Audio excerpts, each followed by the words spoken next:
you for joining us for our New Haven. Thank you for joining us for our New Haven Mayoral Election Forum. We'll be getting started in just a couple of minutes.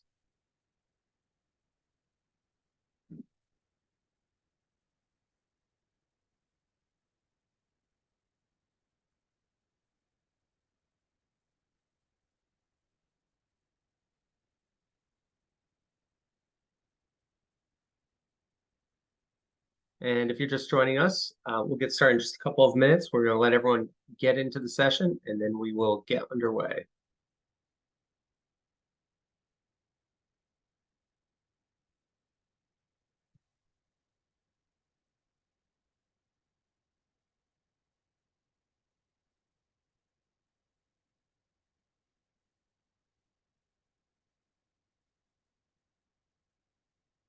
And good morning again. Give us just about one more minute. We'll let everyone log in, and then we will get underway with our New Haven Election Forum.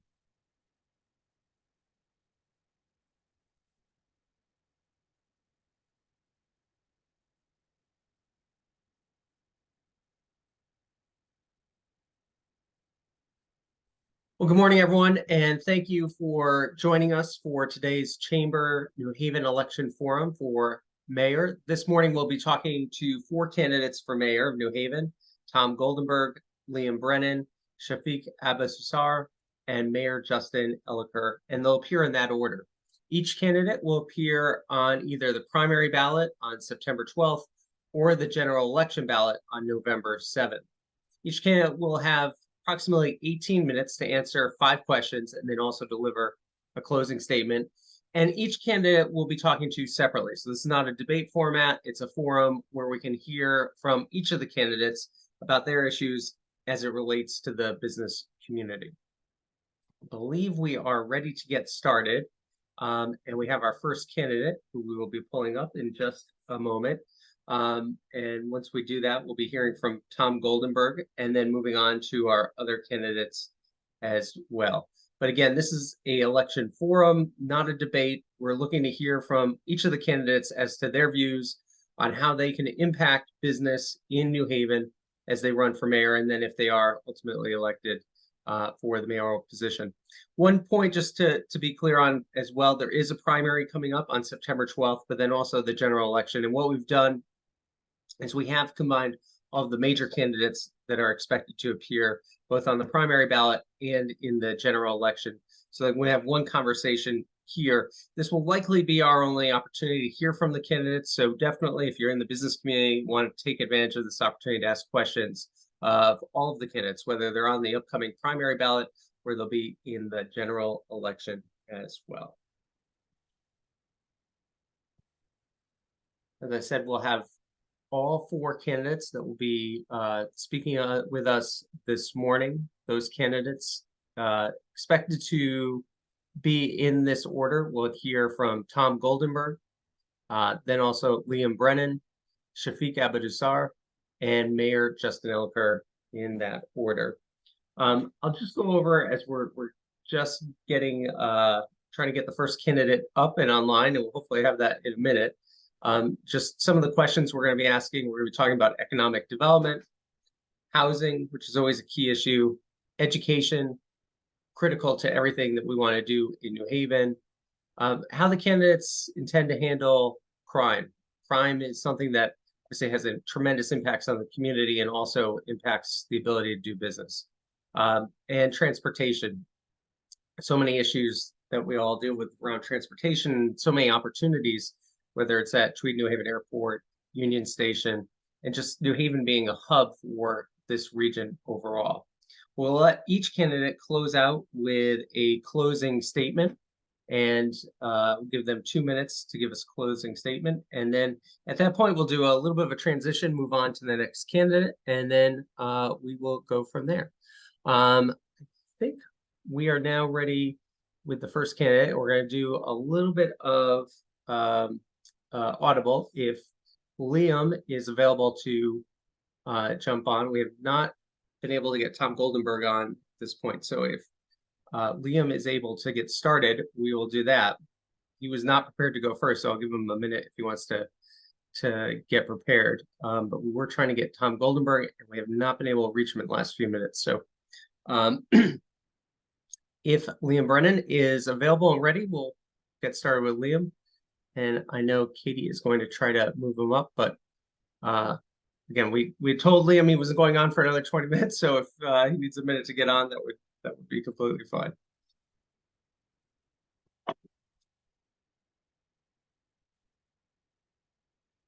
And as I said, we'll try to get through all of the candidates here. So in just a few minutes, we'll be hearing from Liam Brennan. Again, we were supposed to have Tom Goldenberg at the top. We cannot reach him at this point. So that's why we're stalling and delaying for a moment. So apologize about the delay. Hopefully we'll try to get a hold of Tom a little bit later on. But a big thanks to Liam Brennan for being willing to jump on 15 minutes earlier. And Liam, apologize about the early promotion, but thanks for being ready and willing to jump on. No problem. One thing we've learned through this campaign, you can roll with the punches and take it as it comes. So no problem. Glad to be here, Garrett. Thank you so much for having us. No, that's great. Well, Liam, welcome. Glad to have you here talking with the chamber. I'll just let everyone know, and then we'll get into the questions. You're a Democratic candidate, and you are on the Democratic primary ballot. Also an attorney. After graduating law school, you worked for the Department of Justice and as a legal aid attorney. And most recently, you've been serving as the Inspector General in Hartford. So again, thank you for joining us, and thank you for being quick on your feet to jump into the early slot. Let me start with our first question. So much of what we focus on at the Chamber is economic growth for the city of New Haven. It supports the entire city, supports everyone across the city. What types of things would you be looking at to support retention, expansion of existing businesses in the area, also recruitment of new businesses? What types of strategies would you be looking to implement to continue to foster economic growth and new investments in New Haven? Sure. Obviously, economic growth is a huge issue here in New Haven. I think one thing that our residents are always calling for is more economic growth and more job opportunities in the city. And I think one of the best strategies to create economic growth is to make a city a good place to live, a place that people want to be and want to be in. Luckily, I think New Haven already has a number of natural assets and I'd say unnatural assets, but like human-made assets that make it a great place to live. We have natural beauty around. We have a small, compact urban core that is very diverse, has a lot of vibrancy and vitality that makes it a really, really great place to live. It also is, because it is compact, it allows people to move around really easily, interact with one another, and all these things lead to economic dynamism. And I think what we want to do when we think about economic development is play to those strengths. So play to the strengths that make New Haven a really great town in the center, and help stimulate small businesses that are here and that want to grow here, help expand them into the neighborhoods that surround downtown and into the corridors, commercial corridors that kind of spin off into every neighborhood, and think about how we use what we have and the resources that we have more efficiently. So one of the things, as anyone who's been following the campaign knows, I've stressed housing throughout this campaign, and I've stressed zoning reform as part of that. But zoning reform is also a part of economic development as well. As we see now, we have a zoning code that is 50 years old. It's a Kennedy era zoning code that really intended to kind of place a suburban plant on top of the city in a way that the city was not made for, in a way that actually reduced our economic vitality. It restricted a lot of the land uses that we can make from our city properties, and separated a lot of the uses or the business and life uses that makes it harder to start a business and harder to build housing here in New Haven. I think we need to change that and update that code so that we have something more of a form-based code that allows more economic activity throughout the city, allows us to use more of our land in economically beneficial ways, and to stimulate businesses from the ground up. So this is, I think, what we have in the way we've had this code laying on top of our city for the last generation has really been inhibiting the growth that we have. When we think about that as well, and we think about playing to those strengths, you look at the places that do have vibrancy, and it's places that predated this code. And so it's like downtown where we have a lot of small shops and where those shops or businesses are using the whole parcel of land, uses that are illegal in the rest of the town and the rest of under the rest of the code. But there's more than that. I mean, obviously, as well, I've emphasized a lot during this campaign, education. And investing in education and building a world-class education system here in New Haven is important. New Haven is known around the world as a center of higher education. And besides Yale, we also have, we've got Southern, we've got Gateway, we've got Albertus Magnus. We have great education institutions here, but our public education system is creaking. And I think really attention and investment from City Hall in an education system from K through adult will make a huge difference in the economic opportunities of our residents. We know that investment in pre-K, and I know you're going to get to education in a bit, Right, but yeah. if you're just talking about our whole education system, so I'll table the specifics there, but just a focus on education as well is key to general growth and supporting general growth, and then engagement in the neighborhoods and stimulating small businesses and business opportunities from the center out to all the neighborhoods. Thanks, Liam. And you touched on this as well. Our next question is about housing. Young professionals are drawn to New Haven because of all that the city offers, especially higher education institutions, the rich arts and culture scene, growing business sectors. But we know finding affordable housing can be challenging for them, but not just this group, but across the entire city. People at every level are finding housing affordability a challenge. And this is not simply a New Haven problem. In Elm City, Communities Report recently estimated that the city needs to construct 8,400 new homes by 2030 to solve the current problems. How do you plan to address the need for quality, affordable workforce housing that will accommodate the influx of young talent wanting to move to New Haven? Yeah.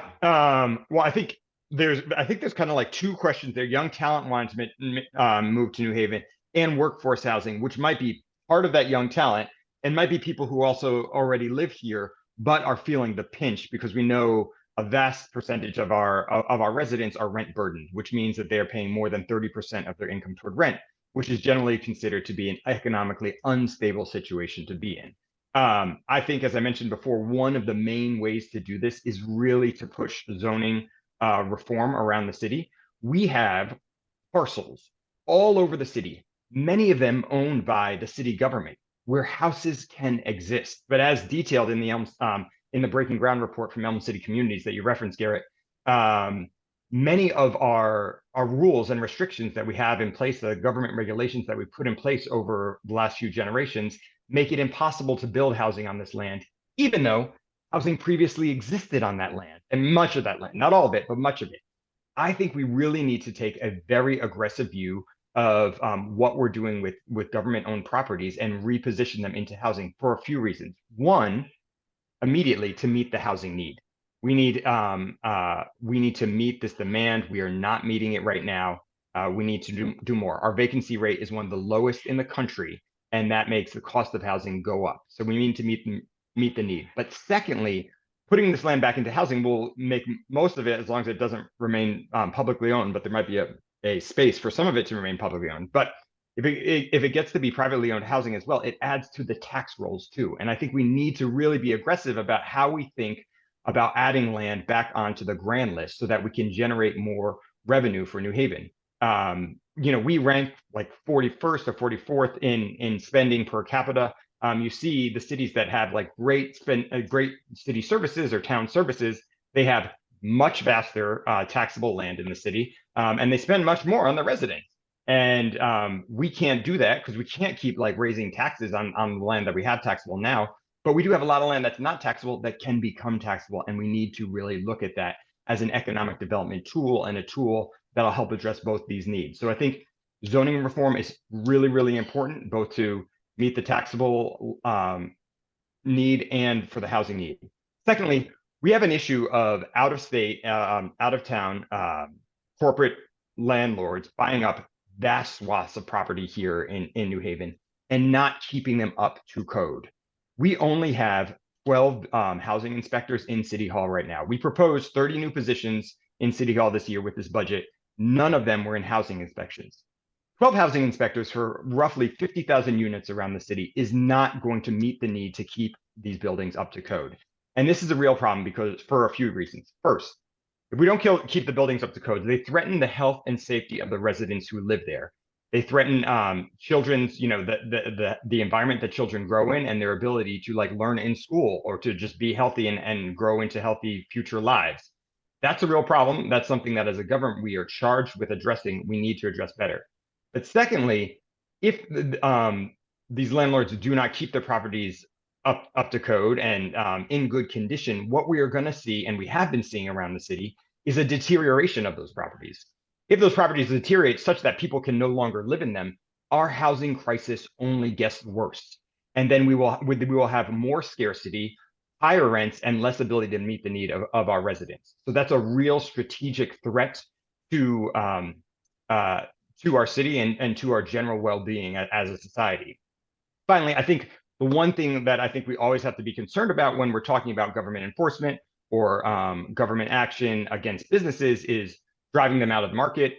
Is it creating such an environment that it potentially drives them out of the market? But here, we don't have that fear. If we have many of these giant property management companies, if they get driven out of the market, it's actually not a loss to our city because local people in the past have been able to snatch up those properties. They can't today because they can't get mortgages fast enough to be able to purchase them because a lot of these large management companies are buying these properties with cash.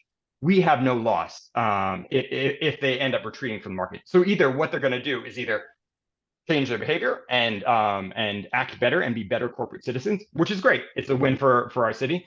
Or they'll retreat and then we'll have local ownership, which is also a win for our city as well because it retains wealth here. We have actual human beings who live here who are responsive to the needs of our residents, and that's another win as well. So I think we need to think about it in these ways to really address the housing process, both from enforcement and from creation.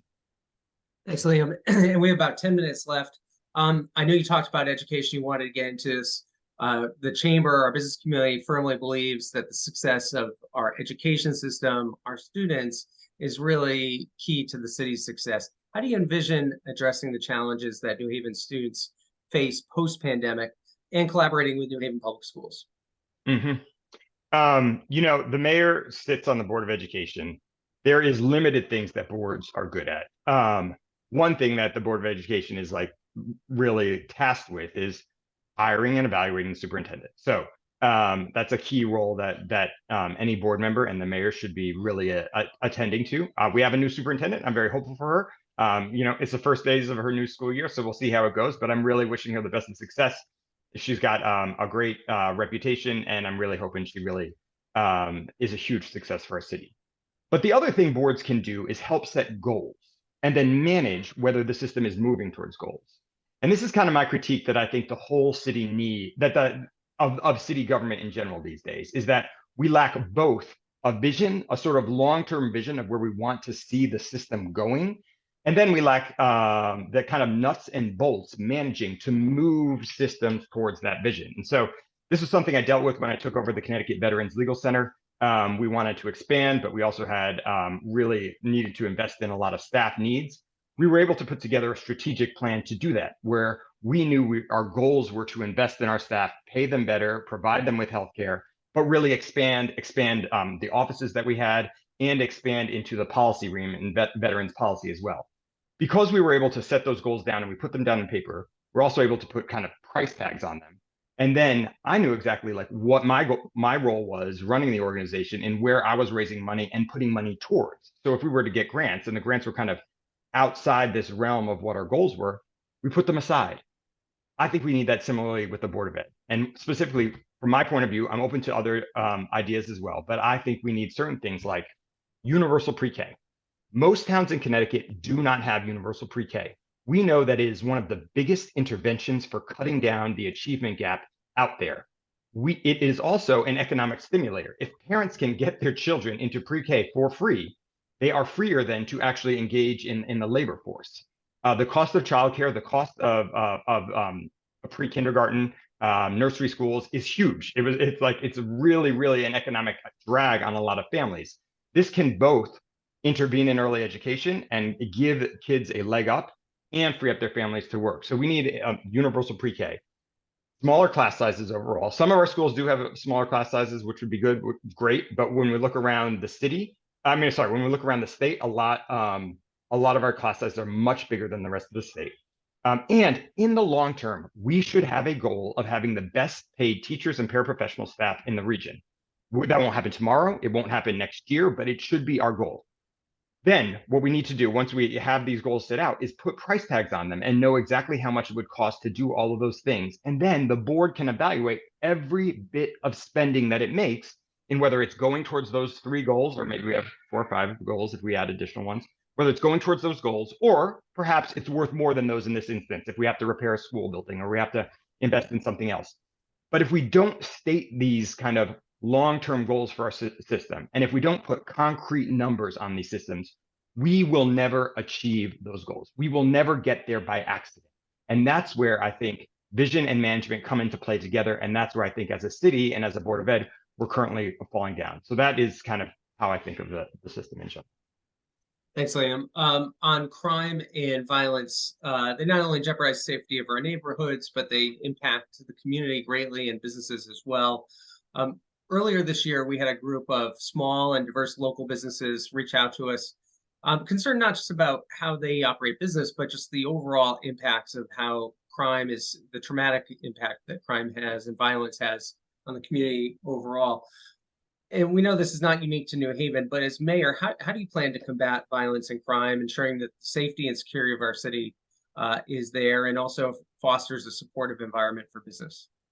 Yeah, I mean, crime and violence is a huge problem, and we know that families that live in higher crime neighborhoods, when they move to lower crime neighborhoods, they get basically the equivalent to an economic benefit of earning about $10,000 more a year. Like there is an actual real economic impact of crime in neighborhoods, and this is something that's very personal to me. In the neighborhood I grew up in, I often would come out and I would find drug paraphernalia on the front lawn.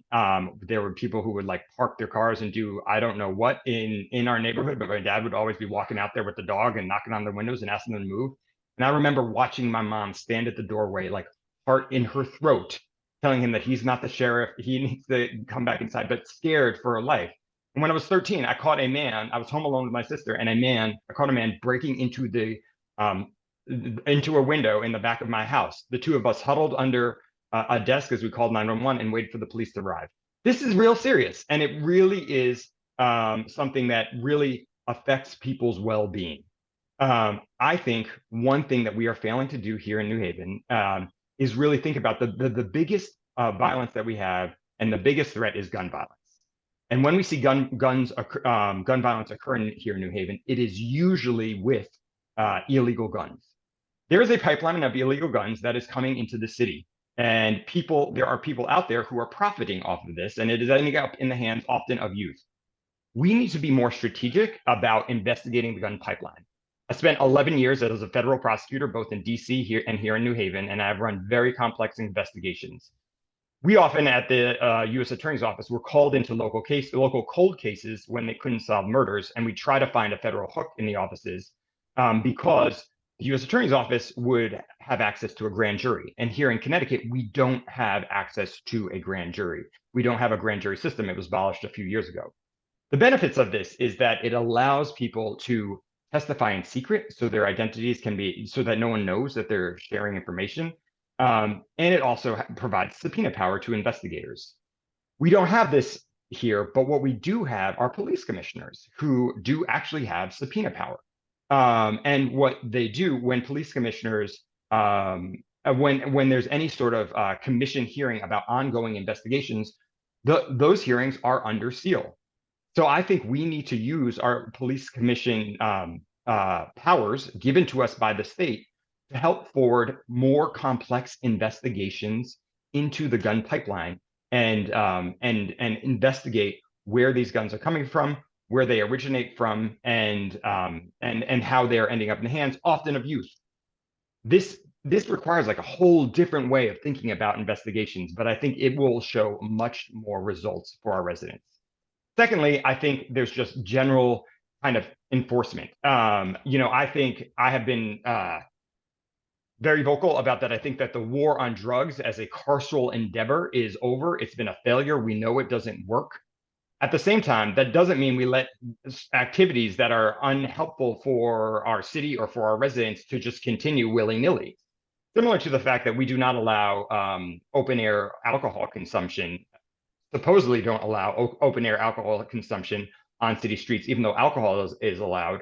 We shouldn't allow drug use or drug sales in that same way either. But I've walked around town and I've seen people, I've seen people like rolling joints in the middle of Ninth Square, which is not really going to attract businesses, and it's really going to repel certain people as well.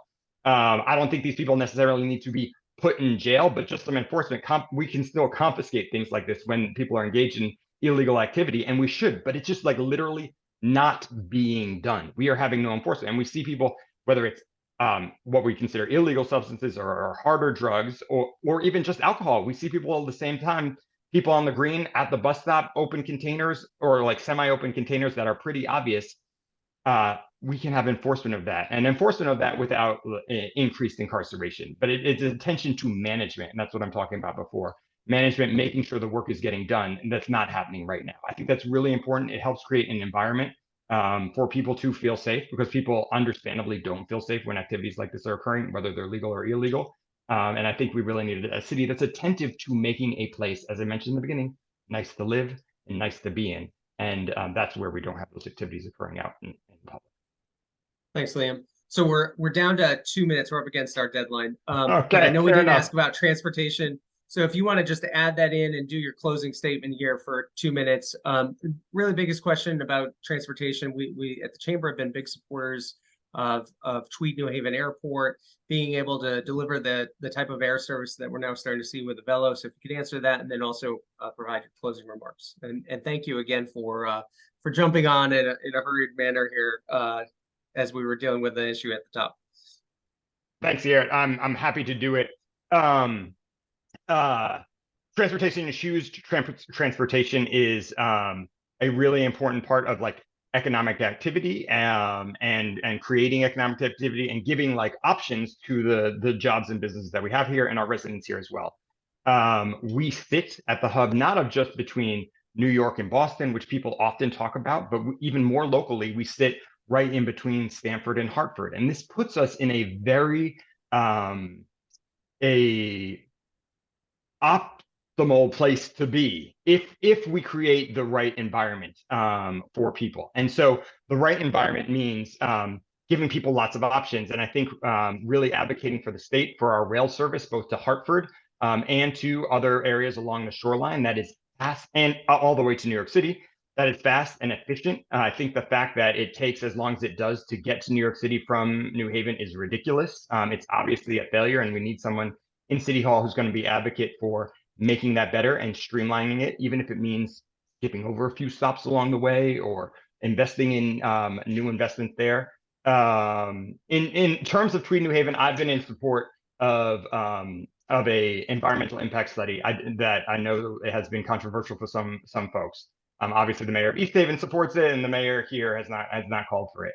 I think this is really important because at the same time, while increased air travel is helpful, as long as it's like stimulating businesses here, we also want this place to be a nice place to live. And I just want to make sure when we make investments like this that we do not repeat the mistakes that we made in the past. I do think that some of the highway removal that we had and the environmental impacts of those on neighbors and neighborhoods here in New Haven has been detrimental. And we need to rethink what those structures, like the highway structures here in New Haven, look like. And so I don't want the airport to be that same thing. I was knocking on doors last week in the East Shore.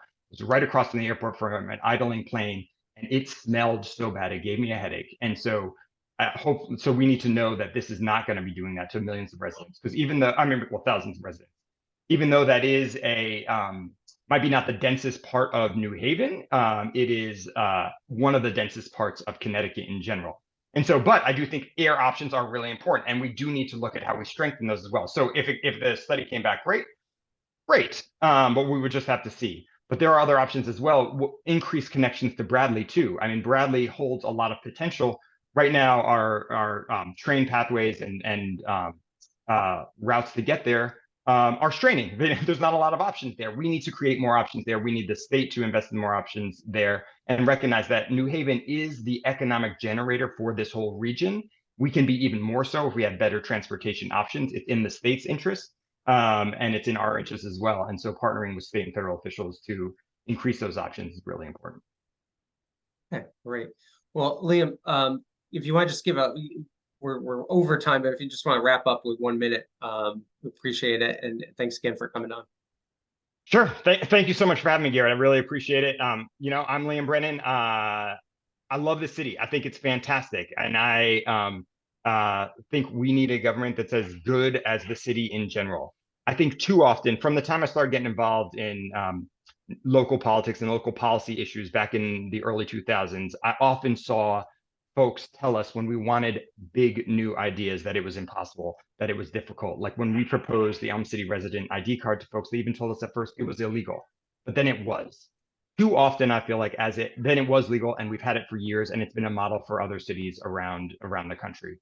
I had the same reaction when we tried to take on white collar criminals, or Governor Rowland was at the Department of Justice, or when we were trying to expand the Connecticut Veterans Legal Center. Too often, we give up, I think, too much. I think we need big vision, big ambitions for our city. And I think we need people in the positions who have leadership positions here to have the skills to manage towards those visions. That's what I'm trying to do with this election. That's what I'm hoping the city becomes a partner in. I'm asking for your partnership and for your vote on September 12th in Democratic Primary. Thank you. Great. Liam, thank you again. Thanks for jumping in early for us, and appreciate you joining the forum. Great to be here. Thank you so much for having me, Garrett. I appreciate it. Okay, thanks a lot. All right, that's Liam Brennan, and he is on the primary ballot on September 12th, a Democratic candidate for the primary. So now I want to welcome in Tom Goldenberg.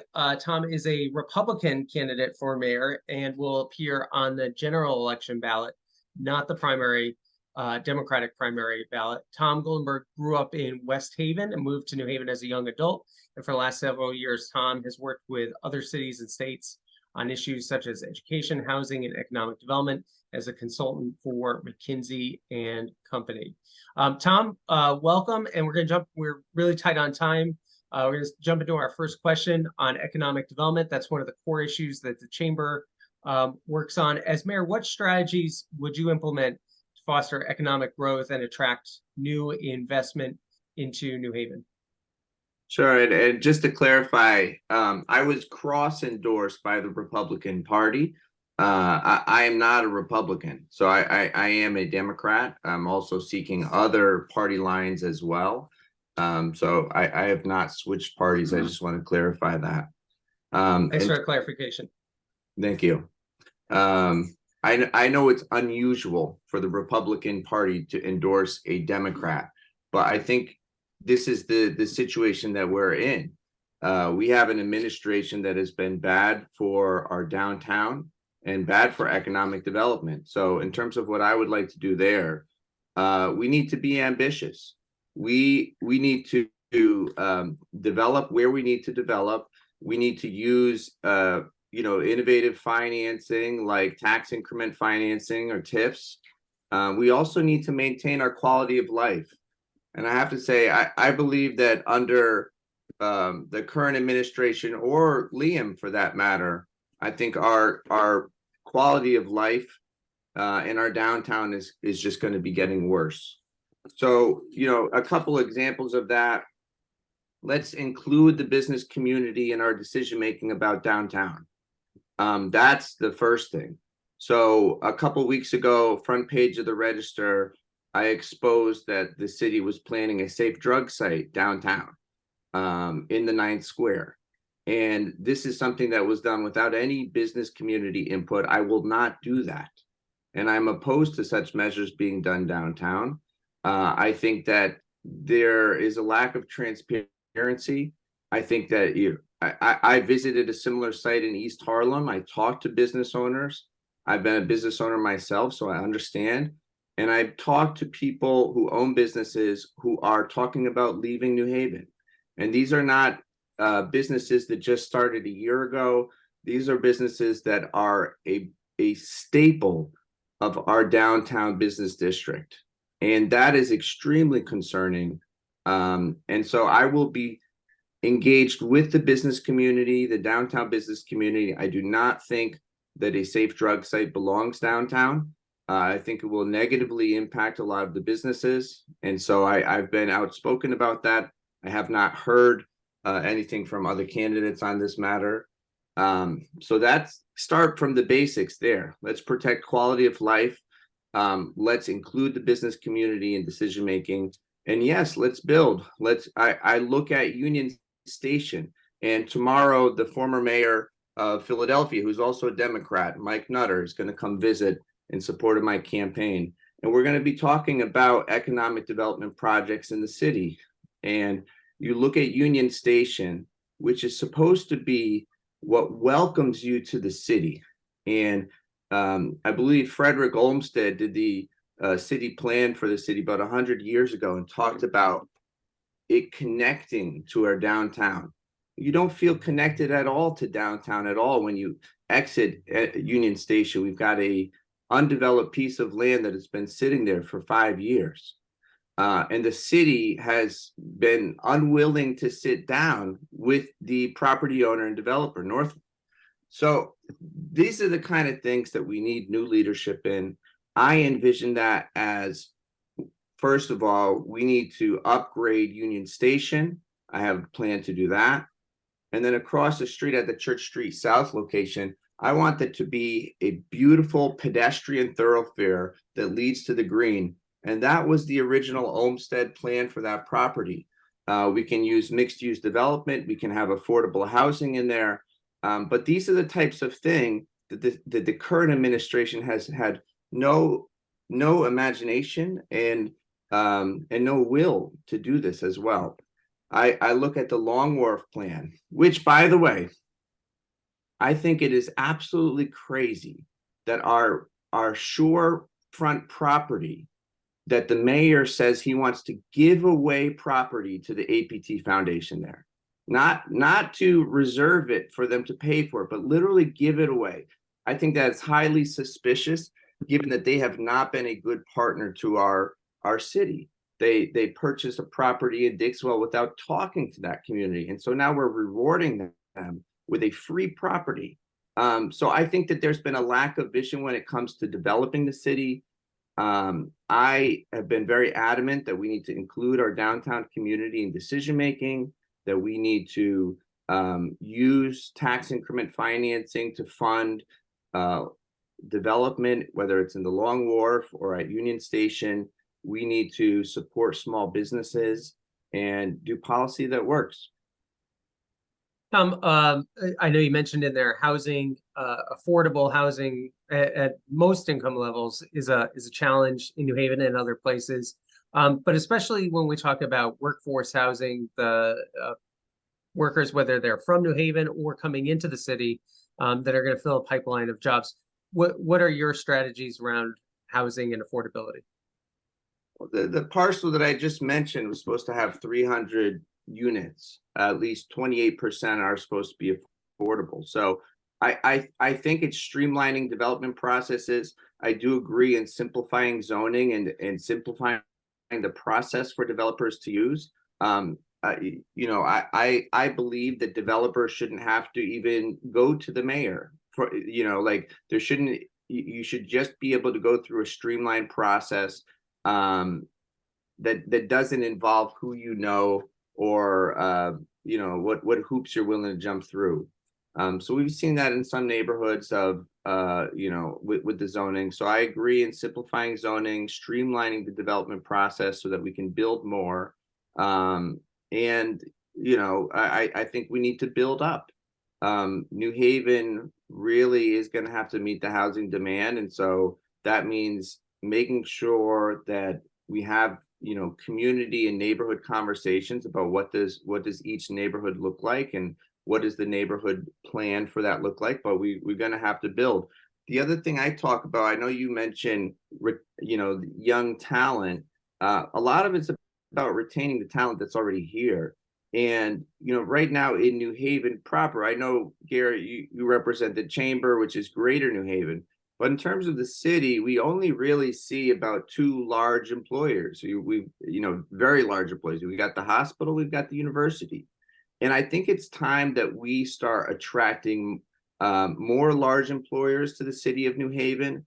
That's going to be a top initiative of mine. I believe that we can create 50,000 jobs in the next 10 years in the greater New Haven area. And that goes with identifying what are the industries where we have a right to win and really being aggressive. And Garrett, I would hope to work very closely with you in attracting employers to have a larger footprint. Why is it that Pfizer has such a limited footprint here? We should be one of the biotech hubs in the country. And to be fair, we've had some successes, but nowhere near what we could be. And as a corollary, I say that, a similar city to New Haven is Cambridge, United Kingdom, 130,000 people, home to a prestigious university, just like we are, and 90 minutes from the major metropolitan city of London, like we are from New York. They're responsible. That city is responsible for 90,000 jobs in the last 15 years.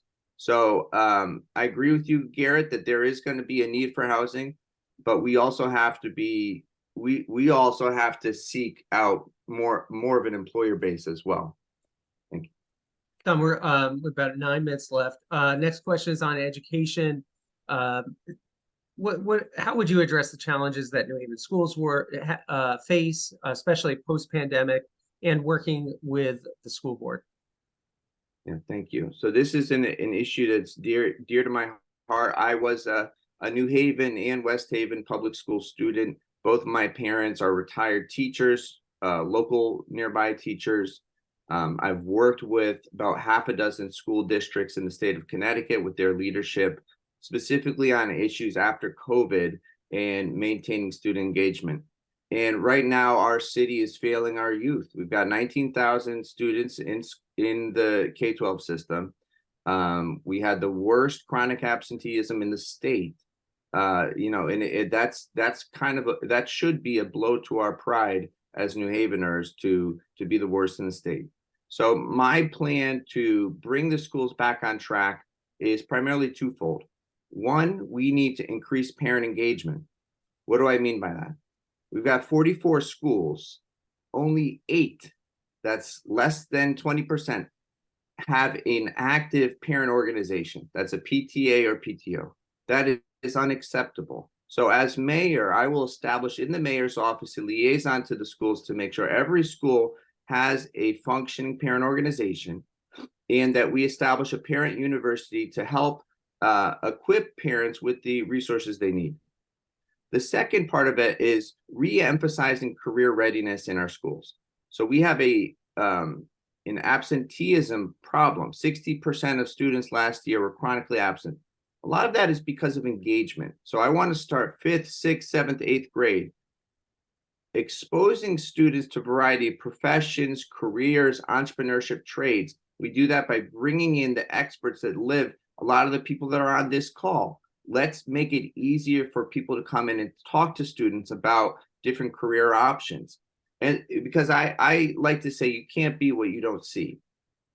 And in high school, let's make it easier for internships. And I would ask for all members, Garrett, of this community to participate in this with me. Internships, apprenticeships, certifications, so that when people graduate high school, they're ready for a quality job.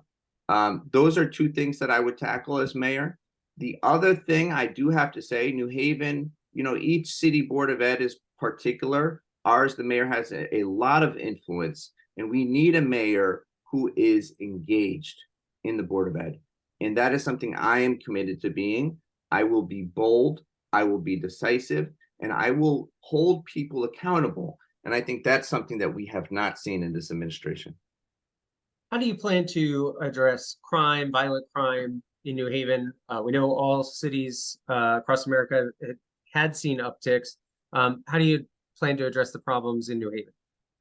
Sure, absolutely. Our homicide rate this year and last year is worse than Bridgeport. Again, I go back, because the reason I bring that comparison is because it's counterintuitive. We always consider ourselves as being and we should be the best urban center in New Haven. Now, in terms of how I combat that, one, I always talk about education because I think this is so important. If you have 60% of students chronically absent, that leads more opportunities for youth to get involved in crime. And we've seen that. We've seen what's called the Kia Boys with youth getting involved in stealing vehicles. We've seen uptick in youth violence. So education is important. The other thing I talk about is bringing back the program known as Youth Staff. This was an initiative under Mayor Tony Harp, identifying youth at risk, intervening with their families, getting them part-time jobs or into activities that they're passionate about to prevent violence instead of being reactive to it. The third thing is, I agree, we need better efforts to get illegal guns off the street. Now, all this said, these are initiatives that I would want to follow through with the chief of police and the police department. But it also means having a city that's going to make sensible decisions about quality of life, enforcing our noise ordinances, enforcing our traffic ordinances. Right now, we've got the street takeovers all over the city with dirt bikes, ATVs. Why aren't we doing something to enforce or at least prevent, showing a force so that if we know that it's going to happen every Sunday at 11 a.m., why don't we show a presence to deter it? So this type of enforcement is necessary. And again, I go back to the decision, which I think is a very poor decision to plan to put a safe drug site downtown. These kind of decisions in placement of facilities like this are going to have an impact as well. There will be spillover. It's going to impact businesses. We need an administration that understands that quality of life is important, and I believe that I'm that candidate. On transportation, at the chamber, we support Tweed Airport and our ability to grow the airport and the plans that have been put forth. What's your standpoint, just not only on the airport but transportation in general for New Haven? Sure. On transportation and the airport, listen, I think business flights are essential. Here, I'm going to have to take a nuanced approach with the business community because there is a negative impact to the East Shore community with the rapid expansion of flights. So I think we need to work out a compromise. How do we serve the interests of the business community so that we can continue to grow, but also protect the quality of life of those residents? And so that's something that I'm committed to. I'm supportive of rapid bus transit and continuing to push that forward. We do need more mass transportation options that work and that are efficient. And I continue, a variety of transportation options. Like I said, enforcing traffic, and enforcing traffic throughout the city, and also Union Station as a transportation hub. Again, I go back to that. We need to really develop that area to be the vision that it's supposed to be. Tom, thanks for answering all of our questions. We've come to the end. We'll give you the opportunity, 2 minutes, to do a closing statement. Sure.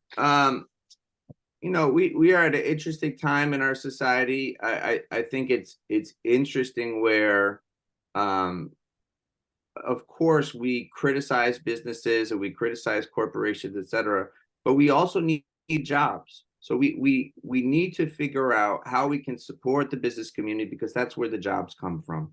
Let's be honest. And right now, and it's also where a lot of the tax base comes from as well. Right now, our downtown is suffering, and business owners that I talk to, we're talking about businesses that have been in New Haven for 20, 30 years, small mom and pop restaurants downtown are talking about leaving, and we haven't seen that, and it's because of the quality of life issues that we see.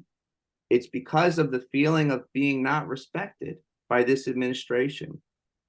When, you know, it takes me, a mayoral candidate, to force the city's hand and reveal that it's planning a safe drug site. And to hear that the city has not done anything to inform them, to include them in that decision making. So I think businesses are feeling really left out. I want to be the person that advocates for them, and that we build a thriving downtown, that we make the city, like I said, 90,000 jobs is what Cambridge, UK did. We can at least do 50,000 jobs in the next 10 years, and we can do it inclusively. We do that by investing in our education, ensuring that we have career readiness, ensuring that we have a pipeline of development. Now, this is my ask to the business community. I need your help. So here's my cell, 203-507-1105. Again, 203-507-1105. I mean, honestly, Garrett, I don't see a lot of attendees here. I hope that they will have a chance, because I know your membership is a lot more than the participants on this call. So I hope that this message does reach the business community. It's a shame if we have this event and it doesn't. But I ask for business owners to reach out to me, get in touch. We need your support. We need change. Quality of life in downtown is going to continue to deteriorate under Mayor Elicker or Liam. So I need your help to push us forward and move in the right direction. Tom for newhaven.com. My email is tom@tomfornewhaven.com. Again, my cell phone's 203-507-1105. Thank you. Thanks, Tom. Appreciate it. Tom is a Democrat who's been endorsed by the Republican Party for the general election in November. All right, we're moving on to our next candidate. We now welcome in mayoral candidate Shafiq Abdul Sufar. Excuse me, Shafiq, I butchered that. Abdul Sabar. Shafiq will be on the general election ballot as an independent candidate. Shafiq is a born and raised fourth generation New Havener. He has served New Haven for 21 years as a police officer, reaching the rank of sergeant. Also owns and operates the New Haven business Echo Urban Pioneers. And Shafiq, good to see you, and thanks for joining us. We're going to jump right into the first question. We're a little tight on time, but the chamber is very focused on economic growth for here in the city of New Haven. What are some of your plans as how you would support business, growing business, and economic growth for the city? Well, good morning, and thank you, Chamber, for having me. Yes, my name is Shafiq Abdul Sabar, and I'm a candidate for mayor for the city of New Haven. So, you know, when you talk about economic growth, the way I see it is strong families build strong communities. And often you hear the phrases about small businesses and small business growth. But the reality is this: New Haven, in order for you to have really good, vibrant, small business, you need density. You need density. Coffee shops downtown, the small retail shops downtown, the eateries downtown. You need density. So that density is going to come really in two ways. It's going to come people coming outside of New Haven on the weekends. They're going shopping. They're buying the things they need to buy. And the college students, and also the residents. I strongly believe in building the middle class. And we start back building the middle class by filling the jobs downtown. Currently, under this administration, there are 516 job openings at the city of New Haven. 84 police officers, 170 teachers, 60 teacher paraprofessionals, 30 firefighters, 60 school security officers, and 112 central city staff. Now, those jobs average out to about $50,000 a year. You multiply that by the 516 job openings, you're looking at $25.8 million that is not coming into the city, that is not available for spending. Now, you multiply that by the National Business Spending Index of 5, and you actually come out with $29 million. $29 million in economic spending and growth. We have it right in our hands, and we're not even cultivating that. So before we can talk about growing businesses and bring all these wonderful things in, we need to make sure that we have seeded the foundation economically in order to make sure that these businesses can thrive. It's great to be able to be in front of a ribbon cutting and cutting a ribbon and getting somebody's hopes up really high that they've reached their goals, but they've got to float their payroll over the next 3 years. And the business model normally goes two ways. Either you go hard your first year, see if you can make a profit. If you don't make a profit after the first year, you close your business down and you move on. Or you grow your business out over 3 years, and after the 3-year mark, if you're not doing well, you close your business and you move on. So those are small business growth models. I know that because I'm a multi-million-dollar business owner. I started my company with $29,000 in construction and commercial cleaning, and I grew it out roughly to around $6 to $7 million. And that required capacity. In order for you to have capacity in a business comes a couple of ways. One, you doing business and acquiring more business and more contracts. The other is, as you build capacity, you have to also build out the structure of your company, your personnel. How are you going to handle your deliverables?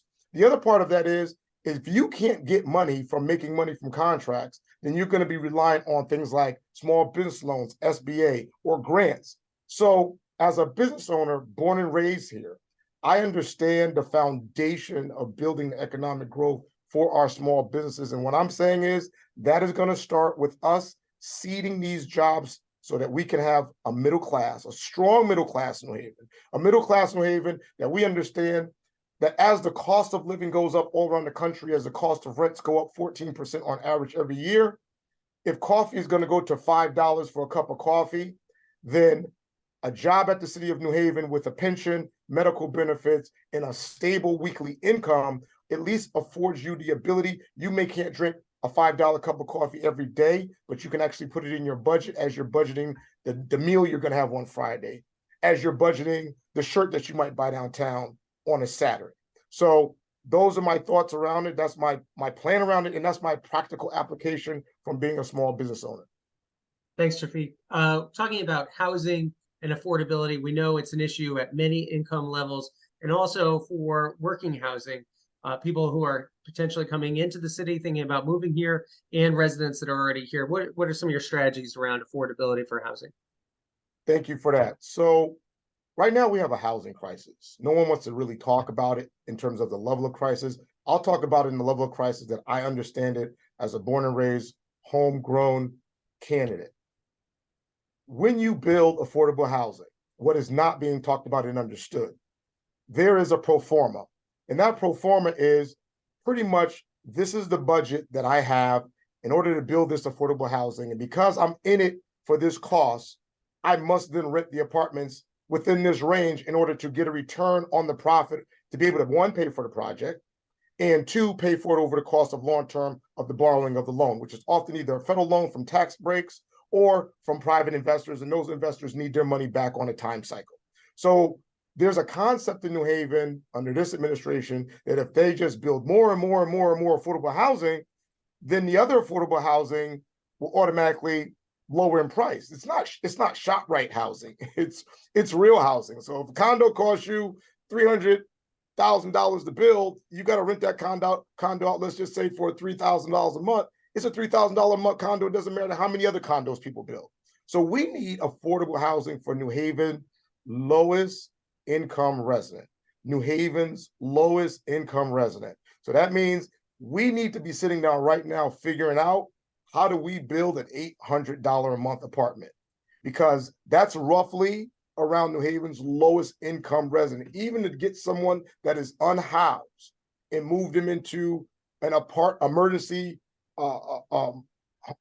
housing for a homeless shelter. You move them to emergency housing, and then you move them into a starter apartment or an onboarding apartment. That's an $750 to $800 apartment. It might even be $650. So we need to recognize that we're not going to get an out-of-town developer to come in here and build a $650 apartment. They're just not going to do it. They're not interested. There's no money in it. So we have to turn to our local developers. We can turn to our local developers, and we can get involved in building micro apartments and designing micro apartments. We can get involved in finding properties throughout the city where we can start building tiny homes. These small projects for affordable housing using local developers will keep our costs low. It'll keep our money recycling back in our community. It'll make the job that these buildings will require. We can keep those jobs in the community. And if we did really good with our policy, we could build in that the workforce requirements that a percentage of unhoused people that have some skills, and if we needed to give them some training skills as well, we could do that before the project, would have to be employed on the project so that we can actually have the money revolving in a circle, the way money is supposed to. Business is about harnessing your money, keeping it in that space, and recycling it, right? Recycling the dollar as many times as you can. Currently, right now, we have developers coming in from out of town. They build, that money is going back to their businesses out of town. They're using out of town contractors. That money's going to the out of town contractors. They're using a lot of people of a workforce that's coming in from out of town. That money goes out. We don't get to capture it. It doesn't get multiplied 5 times, if it even gets multiplied once. Shafiq, and just to give you a time check, we got about 10 minutes. Education, what are your plans to support students in New Haven, especially all the challenges they're facing post-pandemic? So I thank you. I think that the first thing with teachers, and I've said this, teachers have to be treated like professionals. We have to treat it like a profession. Police officers, which I'm a former police officer, love police officers, right? Police officers right now, they make roughly around $50,000, $60,000 a year, where a teacher makes roughly $40,000, $50,000 a year. But police officers get overtime when they get called back to work. When teachers get off work, they don't get overtime. They get off work, they go home, they cook, they have to do homework for the kids. They have to grade papers. They may have to work on a test. They're not getting compensated for that. So even their ability to work a second job is being hampered by the fact that in order for them to be committed to their profession, they're not compensated. So we have to look at, one, paying teachers more. Because if we pay teachers for the work that they actually do, we will find out that we can get these teachers to stay. The other thing that I found out talking to teachers, talking to the president of the Teachers Federation and the paraprofessional union, teachers can't afford to live in New Haven. And that's why I put out a policy in my educational policy that is proposing that we use our tax code and amend it so that teachers can actually be able to acquire and live downtown in some of these market rate apartments, rather than allowing that tax code just to kind of go into la la land. Why not provide a teacher with $1,000 apartment? You come work for New Haven, the first 2 years you agree to stay and work for me, you will get an apartment downtown for $1,000. It gives you accessibility to the shops. It gives you accessibility to transportation on and off the train or on and off the bus route, or you could walk to your school particularly. And it gives you a nice place to live as an incentive. Stay with me for 2 more years. You could stay down there a little longer if we have to adjust the rent maybe to $1,200, but you're still getting a really good deal that's covering one of your basic needs. The other part is year 5. Year 5, we'll have a homeowners program, that the same one that I took advantage of as a police officer, helping you with your down payment and closing. I've been living in my house for 24 years.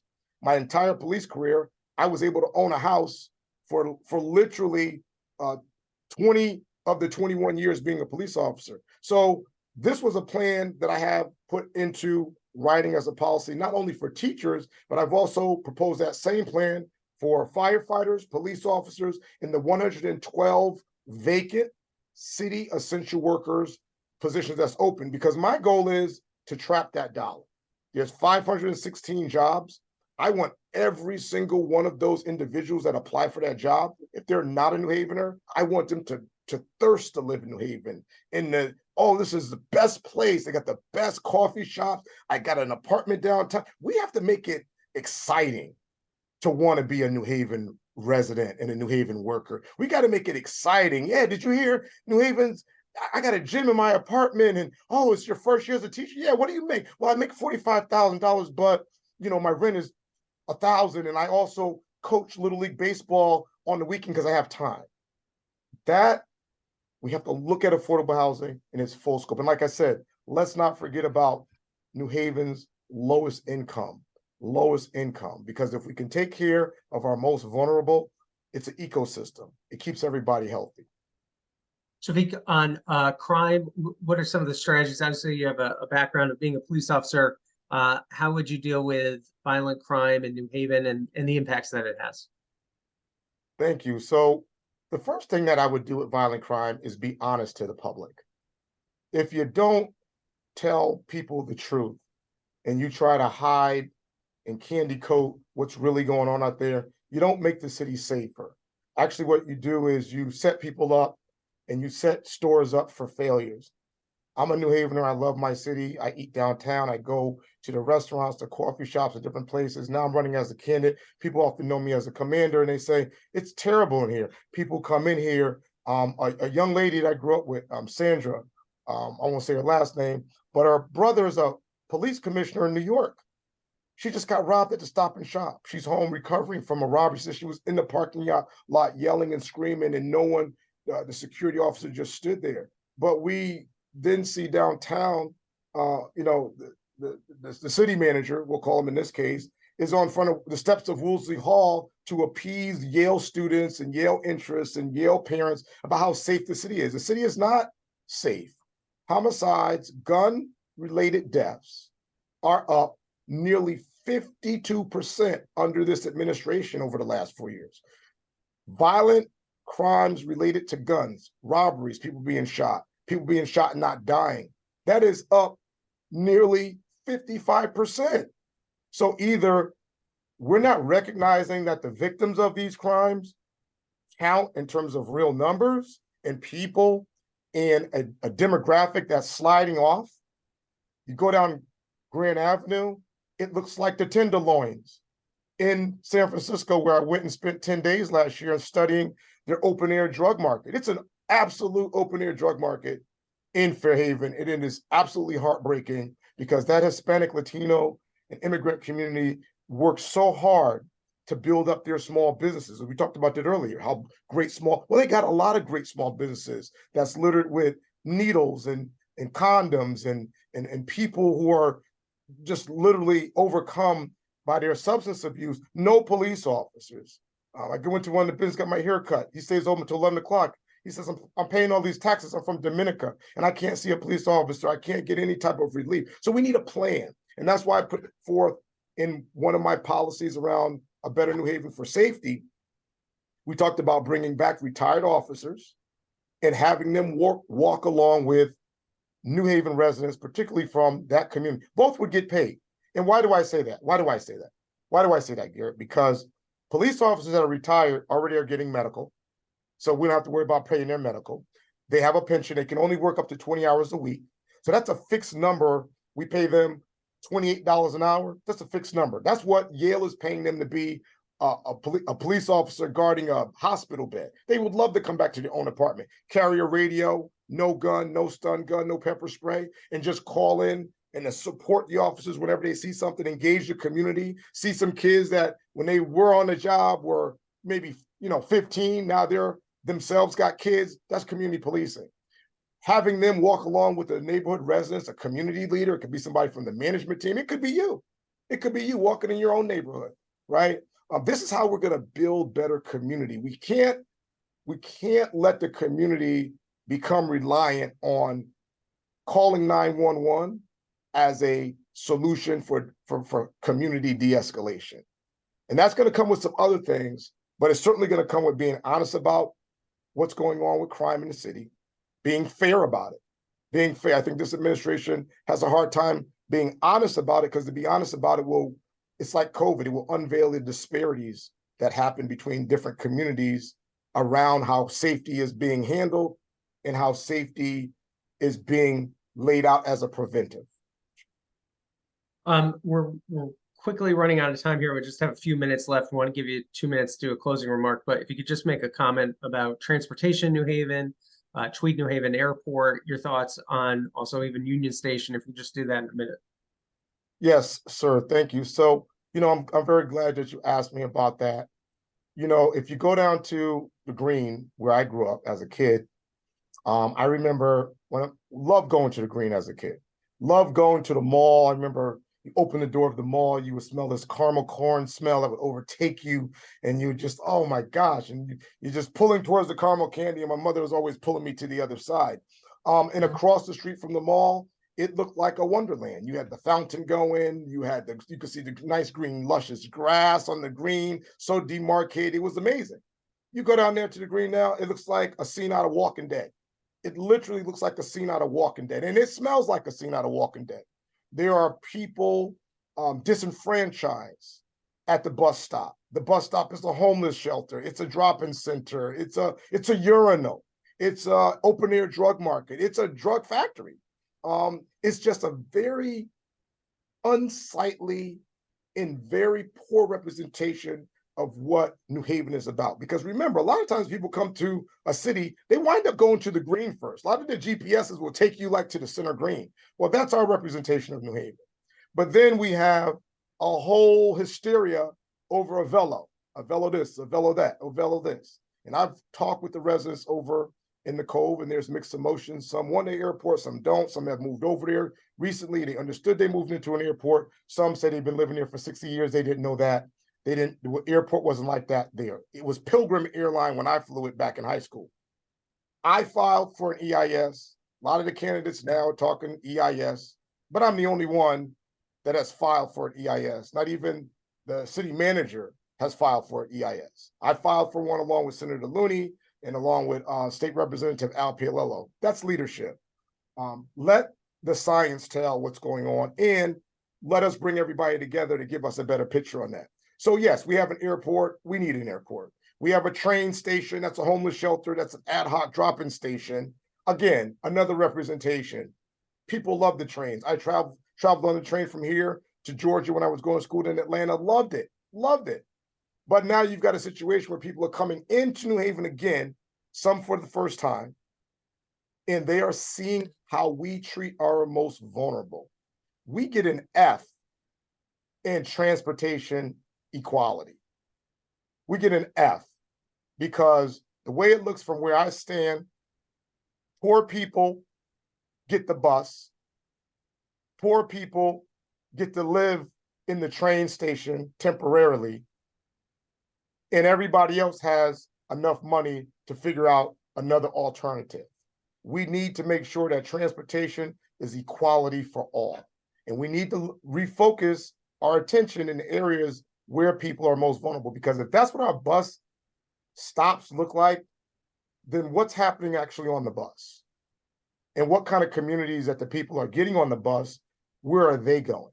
And so we really need to sit down and tackle the inequities in our community, because those things impact how we make money as businesses. No one wants to come into a city to spend their money in New Haven on a Saturday from Mystic for that, because I go to Mystic to S&P Oyster House, and I don't see that.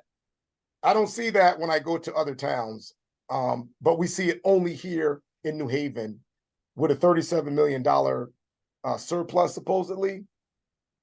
You know, that's like having a backyard with your grass up to your knees and it's full of ticks, but you said you got 17 brand new lawnmowers in the basement. Shafiq, we're out of time. If you could just kind of wrap up, just give a really quick closing statement. Yeah, so thank you. So listen, thank you all for having me. You know, I was a member of the Chamber of Commerce for a year. As you know, me and you talked about my views on how we could, elaborate the chamber and expand it to be, I guess you would say, more effective in working with minority businesses. And you were receptive to that. And we had the dinner over in Worcester Square, and that was really good. I think that, you know, the chamber has to become more assertive over city policy around business, and almost like a watchdog, right? We have this minority business program that is supposed to provide 25% contracts to minority business. That's not happening. We have this issue around how many workforce individuals from New Haven should be working in a lot of these jobs around constructions and cleaning and other things like that. We need to be watching that. You know, these contracts, as I was a part of, coming out of the Board of Ed, these contracts being allowed to even go to out-of-town companies and having the RFPs and the RFQs not even following the code for the city of New Haven. This is just money leaving the city. It's money, millions upon millions of dollars that should be circulating around the city. So what I would actually urge in my final closing is, as a mayor of New Haven, I am super thirsty to work with the chamber on how we can sit down and be able to maximize and leverage our economic potentials in the city, working together as a partner. I don't need the chamber in name. I don't need them in spirit. I need the chamber with me as a mayor, both of us working together in partnership to move this economic needle in New Haven. New Haven has tons of money and tons of economic opportunity. But if we keep it siloed and we keep working in siloed, it's not going to happen. And if we're only talking about this during an election cycle, we've already missed out, because that's money we could have been making by the day over the last 18 months. So that's my commitment to the city, and that's my commitment to New Haven. And thank you all for having me. My name is Shafiq Abdussabar. I'm candidate for mayor for City of New Haven. You can go to my website at voteshafiq.com and learn more about my platforms. And I approve this message. Thank you so much for joining us this morning. We appreciate it. All right. And now moving on to Mayor Justin Elicker, our final candidate that we'll be speaking with, speaking with this morning. Mayor Elicker will be on the primary election ballot and as a Democratic candidate. Prior to being elected as mayor, Justin Elicker served as New Haven Alder and as the executive director of the New Haven Land Trust. Today, Mayor Elicker is serving his second term as the 51st mayor of New Haven. Mayor Elicker, thanks so much for joining us. I apologize that we're running a little bit behind. We'll jump right into it, and I'm sure there's things you want to respond to as well, but we have a set list of questions and give you that time to respond. First question is on economic development and economic growth, and how you see City of New Haven going forward, and what your plans are to continue economic growth in the city. Hi, everyone. Thanks for having me. And I am in COVID kitchen right now with children and lots going on. So I apologize if there's any distraction. Hey, give me a minute here. And on the mend. So appreciate the opportunity to talk with you all. You know, Garrett, we've worked very closely together over these last almost 4 years now. And, you know, specific to the question of economic development and how we kind of embrace our partnership, not just with the chamber, but in general to drive economic development, I think we have to start by being unapologetic champions of our city and talking consistently about all of the positive things going on, while being real and direct about the other challenges that we face. We've got to be very focused on the positive, and there is so much positive going on. When you look at the number of ribbon cuttings and groundbreakings that we have all been a part of over these past 4 years, that are not just major projects like the Coliseum, the Neuroscience Center, 101 College, but they're also significant affordable housing and other residential development, and many openings of small Black and brown and women-owned businesses. So I think number one is leaning into the real strategic advantage that New Haven has right now as being one of the places that is outperforming everywhere else in the state as far as our economic growth indicators, and embracing when talking publicly all the positive facts of the city. Second is making New Haven even more of a great place to live. I think that's another strategic advantage of ours, that people are looking for a more affordable place that offers the amenities that a place like New York or Boston would have, while at the same time having a more humane environment. And so things like expanding the night markets that we've done downtown. Give me a moment here. Can you go and play with Molly on the couch for a little bit, please? Yeah, that's fine. Thank you. I'm sorry, guys. Completely understand. Usually I'm a little bit more with fewer distractions here. But we've expanded the number of night markets, and you see the thousands of people coming downtown to New Haven to enjoy what we have, and a lot of people moving to New Haven because of it. We have we created Black Wall Street last year and dramatically increased the number of vendors this year, and The Green just 2 weekends ago just exploded with activity because of that. Street closures with Grand Prix and a lot of other events. So continuing to improve New Haven in a way that makes it much more desirable for the people that are already here, and for people that want to move to the city as well. And then support for a lot of small businesses, right, in the business community. And that's number one, listening to the business community. And one of the things, and I know this is one of the later questions that we've heard consistently from the business community, is we need transit hubs that are viable and strong. And we have made incredible progress on both of those issues. I've embraced what the business community has been driving for and worked in partnership with the business community to get a lot done on Tweed and Union Station. And it's also to support in a lot of smaller ways. Terraces and outdoor dining is one way. Facade grants is another. Putting in pretty significant amount of money, $1.5 million, and then in partnership with the Community Foundation to support Black and Brown women-owned small businesses, a lot of business training. So there's a lot of work that we're doing there. And the final thing is a long answer to your question, Garrett, but I know that taxes are often on people's mind. And I'm always trying to balance the delivery of services and the level of taxes. And the reality is when we have lower taxes than Waterbury, Bridgeport, Hartford, Hampden, West Haven, our taxes are still high. But the work that we have done in partnership with the Chamber, pushing for an increase in the pilot payments from the states, is helping us pay for the services and keep our taxes a more reasonable rate. The work that we've done to push Yale University to increase its funding to the city, which has had incredible fruits, has helped us strike a better balance there. Mayor, affordable housing is something that's talked about really constantly, and it impacts at all levels, all income levels.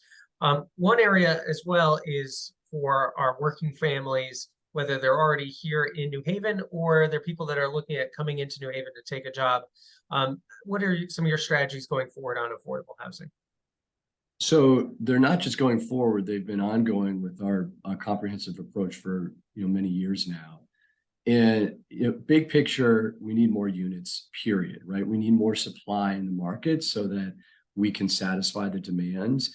And unfortunately, we're not seeing a lot of our suburban counterparts lean into the opportunity to develop. That puts a lot more pressure on the vacancy rate, but also provides a strategic advantage for our city to grow. And we have seen a lot of that growth, and we need to grow a lot more. And so welcoming development and ensuring that development is inclusive is key. We have done that by one of the early things that I did in my administration is work with the Board of Alders to pass an inclusionary zoning code that required new developments to have a certain percentage of affordable housing. It's one of the more progressive policies out there as far as the level, the AMI that we've pushed the limits on to make it more eligible for lower income individuals. We also have worked and continue to work to update the zoning. For example, the Board of Alders is reviewing right now a proposal that we have for an MU zone in the Law Wharf Sergeant Drive area, which is one of the more developable locations in the city, that dramatically increases density, puts caps on parking requirements, which is a new concept that we have adopting in New Haven, and will pretty significantly, presuming it passes in a similar form, promote development in the city. The other thing is just building more affordable units. So we have seen in the past 3.5 years, over 900 affordable and deeply affordable units come online. There's over 900 in the pipeline. And there's a number of very small projects, and there's a number of pretty significant projects. Beulah Land Development is an example. Mill River Ship, that's at the end of, that's on the boulevard and the end of Route 34 there. There's a Beacon Development that's in the pipeline. There's a lot of major affordable developments that are in the pipeline as well. And I think all of those are pretty key. The final thing I'd say here is we do have a lot of affordable units that are not safe. And we have been working quite hard to improve our ability to inspect. We've added a lot of new lead inspectors to the city staff and have pretty significantly improved our ability to inspect. We have one of the highest standards in the state as far as protecting our children on lead. And we've improved the accountability that we have from some of the absentee mega landlords. We have more work to do here, but we're making a lot of progress. Mayor, I know education has been a topic that you've been addressing lately, addressed throughout your administration. But New Haven Public Schools have always faced challenges, faced even more coming out of the pandemic. Talk about the things that you're doing and any additional plans that you have going forward if elected again. Sure. So the vision here in New Haven is that everyone should have the opportunity to thrive. And that includes our New Haven Public School children, right? And the reality is that for some children, they have every opportunity to thrive. And for others, that's not always the case. And oftentimes there's both challenges where students in New Haven are facing at home much more significant challenges than some of our suburban counterparts. But also we have challenges where we just don't have enough funding per capita when you look at a town like New Canaan versus New Haven to provide adequate funding. And so I've worked very hard collaboratively with many others to push the state to put more funding into education. And we saw pretty significant results in that this past session with an increase to education cost sharing from the state that was quite significant. In my budget, I proposed an $8 million increase to New Haven Public Schools, which was passed by the Board of Alders. We've also just in the last few months voted and seen the start of the new superintendent, Dr. Madeline Negroni, who's hit the ground running. I find her quite inspiring, and she's saying all the right things about building on the work that Dr. Tracy has done and sending us in the right direction, in particular, focusing on literacy and absenteeism. And just a quick example of one of the things that we're doing on absenteeism. There's a lot of challenges around absenteeism. It's easy to stand on the sidelines and say kids are absent, but it's hard to actually do the work. Kids are required by the state to have vaccines and physical exams. And as we lead up to the start of the school year tomorrow, we've been working very, very hard with our health department, school-based health centers, principals, teachers to ensure that all students are getting their physical exams and their vaccinations so that we don't start the school year not being able to allow kids into school because of those. And that's just one detail of a lot of the work that we're doing to improve absenteeism. We are leaning into the science of reading and have seen the success of the pilots that we did last year. And this year we'll be implementing across the whole school system curriculum around science of reading. And something I think that we together, the chamber, the city, and many others can be really proud of is the work that we are doing on after school and summer reading tutoring.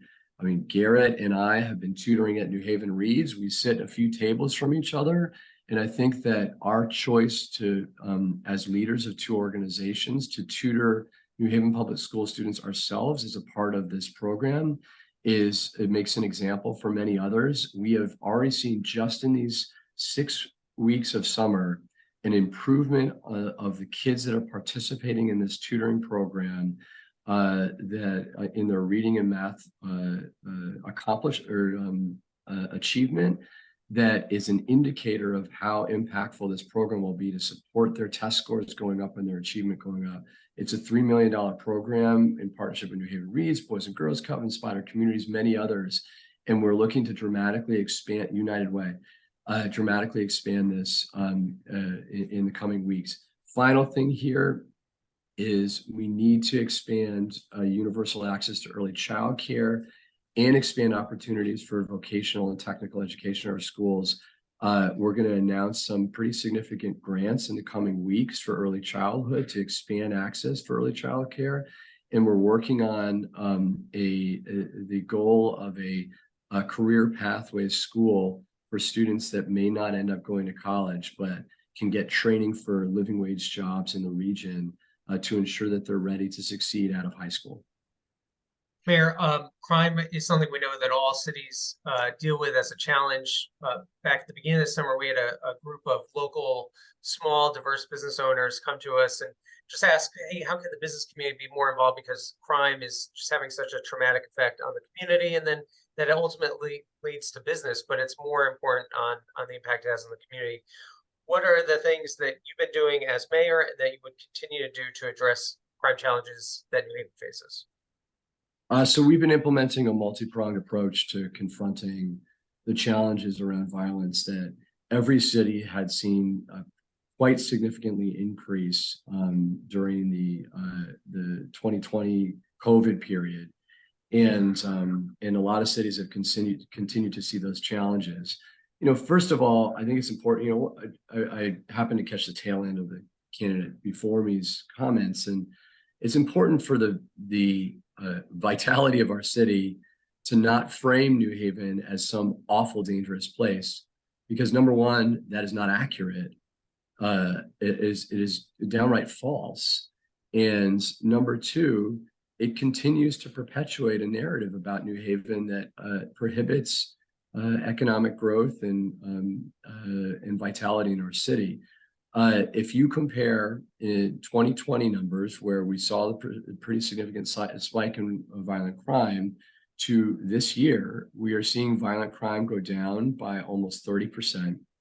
We're seeing property crime go down by a little bit over 7%, and all other crime go down by around almost 19%. And this is not time for a victory lap. We have a lot more work to do. It is true, for example, that homicides this year are up compared to last year, but the overall number of people shot has dramatically increased. And tragically, some of the people that have shot have died, which has driven the homicide rates to go up. But overall, the trend is pretty significantly down. And I think that focusing on a narrow view and choosing specific numbers really presents an inaccurate and unfortunate picture of our city. We saw that, frankly, with the Yale Police Union passing out very negative flyers that disparaged our city just about 2 weeks ago. The approach that we are taking is a balanced approach. And I want to be clear about that, other one in the primary, doesn't think we should arrest drug dealers, doesn't think we should arrest people that have illegal guns. And I just don't think that's okay, but it's also overwhelmingly what the community does not want. The community wants people to be accountable, including the police. The community wants people to be accountable. We've taken over 700 illegal guns off the street in the last 4 years. We have strengthened our common sense gun laws. I was one of the major champions to partner with the governor and our state delegation to strengthen some of the laws around ghost guns, for example. We've brought the solve rate for our homicides up quite dramatically, from around 35% a few years ago to around 80% this year, which is a huge increase. And at the same time, we've invested tens of millions of dollars in the community, because ultimately we're not going to solve crime by policing. We're going to solve crime by providing more opportunities for people to choose a different life. And so we've invested tens of millions into housing, into youth programs, and into job training. And the final thing here is we've started Elm City Compass, which has given the police more of an opportunity to focus on the things that they really should be focusing on that are more urgent, while at the same time, when people call 911 with a challenge where there may be someone with a mental health crisis or a substance use disorder challenge that is nonviolent, Elm City Compass responds to help support people with the right skills in the right time. We got a lot more work to do here, and I'm the first to say that, but we've made a lot of progress. Mayor, talking about transportation, one of the key issues has been Tweed and your support for the airport. Can you talk about what you envision for the airport going forward? Will the plans go forward as we expect?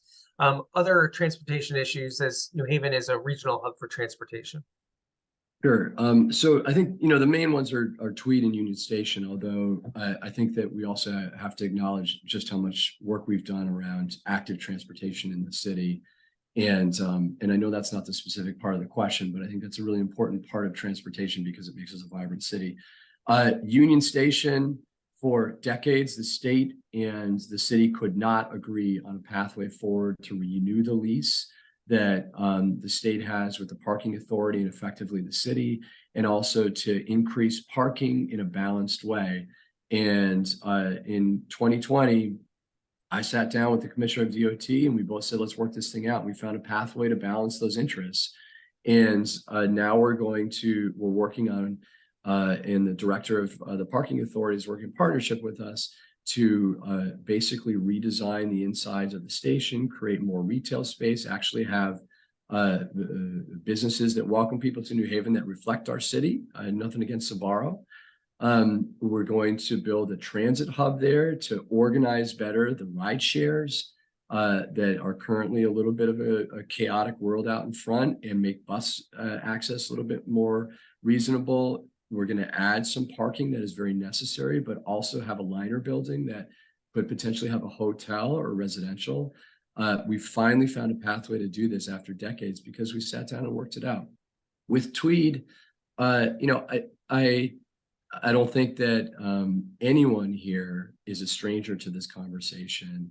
I have embraced the growth of Tweed in a way that I believe prioritizes the interests of the city. We've eliminated, because of the negotiations that we had to make this deal done, the city's annual approximately $1 million subsidy to Tweed. Our goal is to move the terminal to the east side of the runway, which is a more appropriate location for the terminal because of sea level rise issues, because of traffic access. We have worked pretty significantly to include as a part of this additional water containment that will help the surrounding neighborhood not get as flooded, and also address some challenges around sea level rise.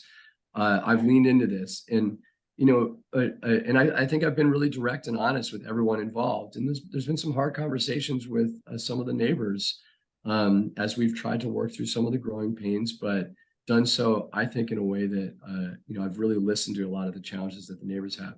Frankly, some of the other candidates, calling for an EIS, that's an FAA determination.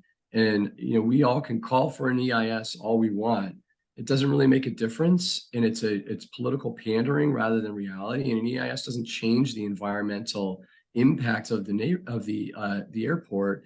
It just prolongs the process, which is, frankly, one of the main goals here. An EA versus an EIS is something that the FAA should determine.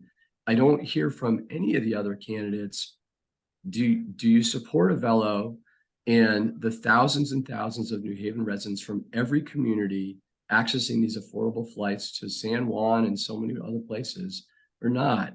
There's this kind of trying to thread the needle of pander to some people that don't like Tweed, but then also not alienate folks that overwhelmingly across the city that are really enjoying the benefit of the neighborhood, not to mention the hundreds of jobs that are created. And I've tried to be direct with people, and I've stood in front of many members of the community that have been yelling at me because they're frustrated. We try to work through their complaints and concerns, but also I don't want to sugarcoat things or pander to people. Thanks, Mayor. I'll give you 2 minutes to give us a closing statement. Sure. And thanks again for your patience with my current situation. But I just want to go back to where I started, that New Haven is exploding, right? In a lot of really good ways. We have our challenges, but you look at the amount of growth, you look at the economic indicators and you compare them with all of our urban counterparts, and New Haven is doing better than everyone out there, right? Whether building permits or employment rates. And the reason for that is our recipe works. The recipe of welcoming everyone, creating a vibrant culture, and really leaning into inclusive growth. Like, I think it's so important for us as a city to not have a portion of the city that is for one type of person and a portion of the city that is for another type of person, but for us to be living together, to interact together.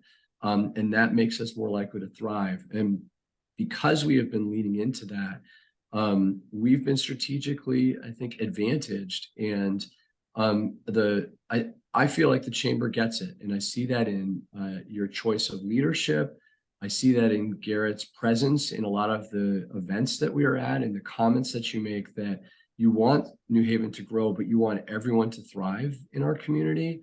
And I'm really happy that we share that vision together. We have a lot more work to do once this election's done, and I'm excited to partner with you to continue really moving New Haven in a very positive direction.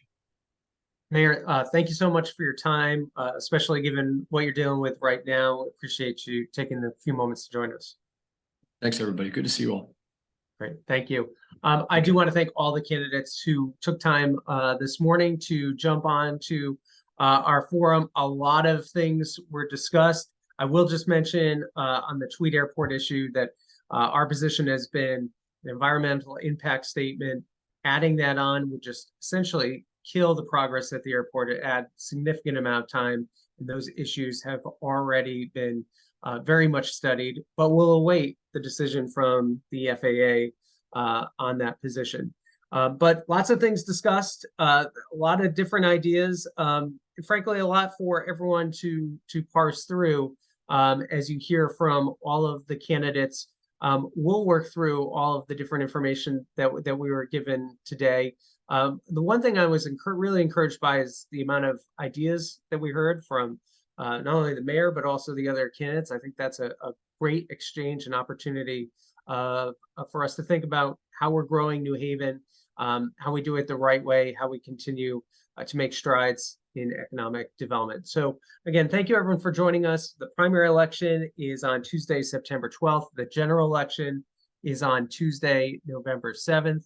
I really encourage everyone to attend our upcoming events, as well as be involved in the Government Affairs Committee. They meet monthly. The next meeting is on Thursday, September 14th. Actually, our public policy event is coming up on Thursday, September 14th as well, from 3 to 6. This is our annual policy summit, Building an Equitable Economy. Some of the themes and the questions that you heard today we'll be bringing out with two great panels, one including legislators and other entrepreneurs. And we'll be hearing from Dr. Madeline Negron, the superintendent for New Haven Public Schools. So again, thank you everyone for attending. Please look out for our other events as we just scrolled through. We have our expo and also North Haven Festival with our Quinnipiac Chamber of Commerce. Great having everyone online today. And again, a big thank you to the candidates for being engaged and involved. Have a great day.